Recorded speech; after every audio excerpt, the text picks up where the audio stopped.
자, 오늘의 시사평론, 대한민국의 시사 레이더 리엘 파트너스의 이승기 변호사 연결되어 있습니다. 자, 이승기 변호사님 안녕하세요. 예, 안녕하세요. 예. 자, 오늘 첫 번째 이슈 전해주시죠. 예, 오늘 시사 이슈는 오징어 게임 속 법률 이야기입니다. 자, 올해 최대 히트작이죠. 넷플릭스의 오징어 게임의 흥행이 전 세계를 휩쓸고 있는데, 넷플릭스에 따르면은 이 오징어 게임으로만 거의 1조 원가량의 수익이 발생했다고 하더라고요. 예, 제작비가 253억 원이니까 거의 40배 수익이 발생하니까 잭팟이 터졌다고 보면 됩니다. 예. 넷플릭스는 보통 이제 제작비를 투자하되 창작자의 작품 제작에 거의 관여를 안 하고 최대한 자유롭게 이제 보장을 해준다고 합니다. 예. 대신 작품의 저작권은 이제 넷플릭스가 가져가는 건데요. 넷플릭스의 전략은 그러니까 투자는 하되 작품에 관여하지 않고 그에 따라 손해가 나오든 이익이 나오든 모두 넷플릭스에서 감수하겠다라는 겁니다. 아마 그동안 넷플릭스가 손해보는 작품도 많았을 건데요. 그런데 지금 오징어 게임이 워낙 인기니까 우리가 이런 구조를 좀 불합리한 거 아니냐, 우리나라가 호구된 거 아니냐 이렇게 보는 겁니다. 감독이나 창작자 입장에서는 상당히 좋은 거라고 저는 생각을 하는 게 예. 일단 마음껏 내 작품을 만들 수 있으니까 그렇게 보는데요.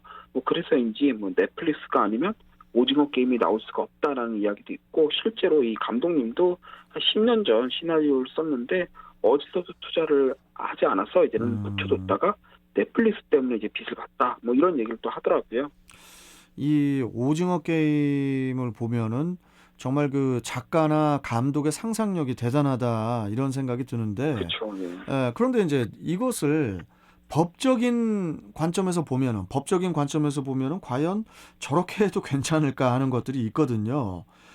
물론 사람을 죽이고 그런 거야 당연히 현실에서도 당연히 안 되는 거지만은 예를 들자면은 예를 들어서 딱지치기를 해서 뺨을 때리고 이런 것들은 불법인지 아닌지가 이게 좀 애매한데 이거 어떻습니까? 예, 오징어 게임 이제 참가자들이 처음 만나는 사람이 있는데 이제 배우 공유가 그 역할을 했습니다. 네, 네. 갑자기 나타나서 딱지치기를 하면서 지면 10만 원을 주고 이기면은 뺨 때리기를 하는 내기를 하는 건데요. 그리고 갈 때는 이제 오징어 게임 참가 전화번호가 적힌 이제 명함을 주는 거고. 그런데 이렇게 뺨을 때리는 건 어찌 보면 이제 폭행입니다. 그런데 서로 동의하에 때린 거니까 또 문제가 없는 거 아니냐라고 볼 수가 있는데요. 문제는 그 기준입니다. 우리가 친구들끼리 서로 내기를 해서 딱밤을 때리는 이 정도는 놀이나 장난으로 봐서 이제 폭행까지는 이제는 적용을 하지 않거든요. 드라마를 보면은 뺨을 때리고 그런데 이 드라마 이제 오징어 게임 드라마를 보면은 뺨을 때리는 정도가 세고 또 한두 번 때리는 것도 아닙니다.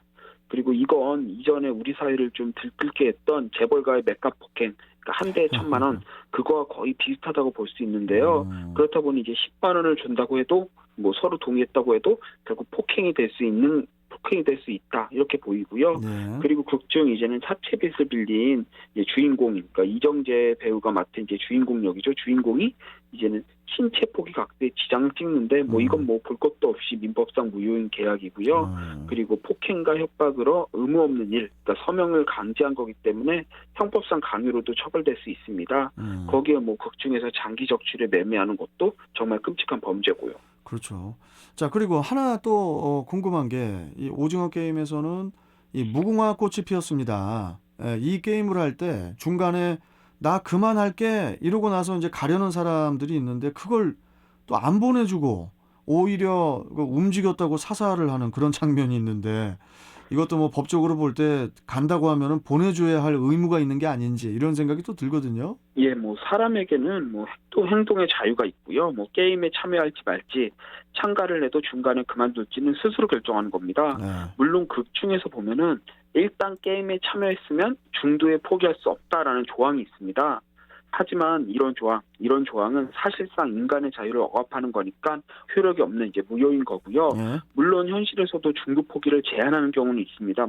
스포츠 경기나 게임, 행사 이런 거는 계약서에 도장을 찍을 때 중도에 포기하면 안 된다라는 규정이 일부 있기도 한데요. 하지만 이때에도 중도에 포기하면 중도 포기에 따라 발생한 이제 손해만큼 민사상 손해배상을 청구하는 그런 정도지 뭐 오징어 게임처럼 신체에 해를 주는 이런 게 아니거든요. 네.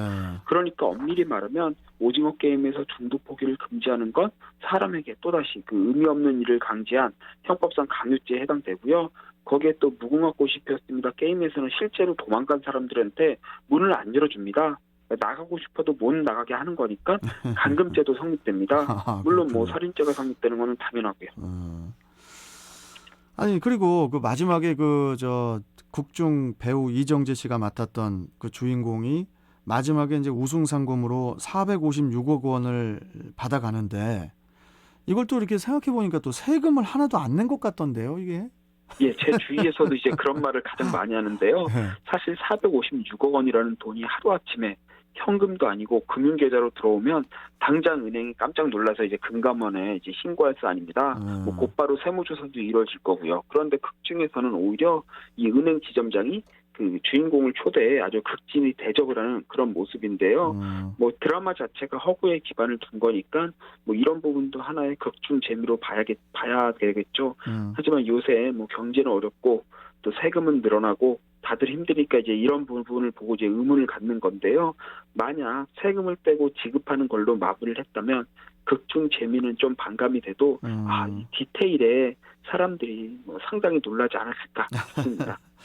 그러면은 디테일하게 456억 원의 상금에 세금을 부과를 한다면 얼마 정도 나오게 되는 거죠?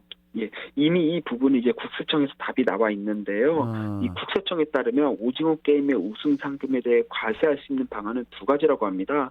먼저 오징어 게임을 이 대회로 간주해서 이 상금에 기타 소득세를 매기는 방법이 있고요. 두 번째로는 이제 주최 측에서 주인공에게 상금을 단순 징여했다라고 봐서 징여세를 무는 방식입니다. 먼저 456억 원을 대상금으로 본다면 이는 이제 소득세법상의 이제 기타 소득으로 분류가 되는데요. 그렇게 되면 소득세로 20%가 원천 징수됩니다.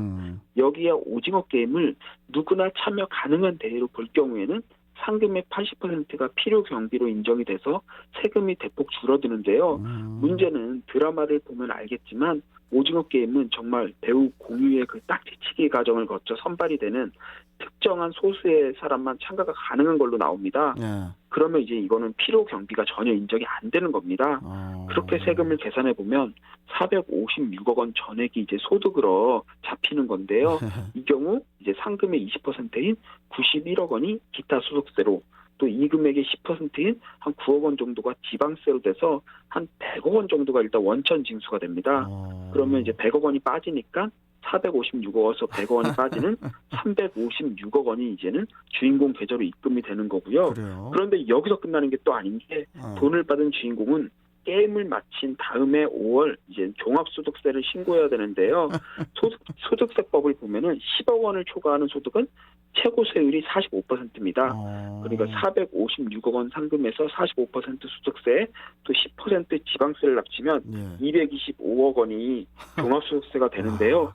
이미 주최 측에서 100억 원을 원천 징수했으니까 주인공은 차액인 이제 125억 원만 내면 세금을 모두 완납하고 완전히 내 돈이 되는 겁니다. 결국 이 방식대로라면 456억 원 중에서 225억 원을 뺀 231억 원 정도가 이제는 실제 가져가는 돈이 되는 거죠. 진짜 복잡하네요, 이게. 아니, 그 결론은 456억 원을 게임에서 승리를 한 그 우승 상금으로 보면은 225억 원을 세금으로 낸다 이거잖아요. 예. 예. 그러면은 뭐 증여로 보면 어떻습니까? 증여로? 예. 오징어 게임 자체가 뭐 드라마상에서 이제 무참히 사람을 살해하는 이제 불법 게임이니까 이걸 정상적인 대회로 봐서 뭐 기타 소득을 내거나 뭐 상금으로 보거나 뭐 때에 따라서는 대회 운영을 위한 필요 경비까지 인정해 주는 거는 제가 볼 때 불가능해 보입니다. 오히려 주최 측에서 유일한 생존자에게 돈을 주는 그러니까 상금을 돈으로 주는 이제는 징여로 보는 게 더 맞을 것 같은데요. 그리고 이 상금을 이렇게 주최 측이 주인공에게 징여한 징여금으로 보면은 계산이 매우 간단해집니다. 징여세는 금액 30억 원이 넘을 경우에 50% 세율을 적용한 후에 4억 6천만 원을 공제해 줍니다. 따라서 뭐 456억 원을 기준으로 50% 세율을 적용해서 4억 6천만 원을 빼니까 주인공은 223억 원을 세금으로 납부하면 되는 겁니다. 결국 456억 원 중에서 뭐 어떻게 상금으로 보든 징여로 보든 거의 절반에 가까운 한 253억 원, 255억 원 정도는 세금으로 나간다라고 보면 되는 거죠. 이승기 상당히 변호사는 많죠. 이런 걸 어떻게 또 이게 언제 이걸 다 계산했대요 또 공부를 계산기로. 진짜 그러니까 변호사 하나 본데. 아니 그나저나 참 요즘 그 이 뭐 오징어 게임 속의 우승 상금 456억뿐만 아니라 뭐 실제 사건에서도 뭐 몇백억씩 뭐 가져가고 나누고 뭐 50억 몇천억 50억 나오고. 클럽이다 뭐다. 참 이제는 억이 옛날의 억이 아닌 것 같습니다. 예, 참 씁쓸합니다. 자, 오늘 말씀 여기까지 듣고 또 내일 뵙도록 하죠. 고맙습니다. 예, 감사합니다. 네, 자 시사평론가 리얼 파트너스의 이승기 변호사와 함께했고요.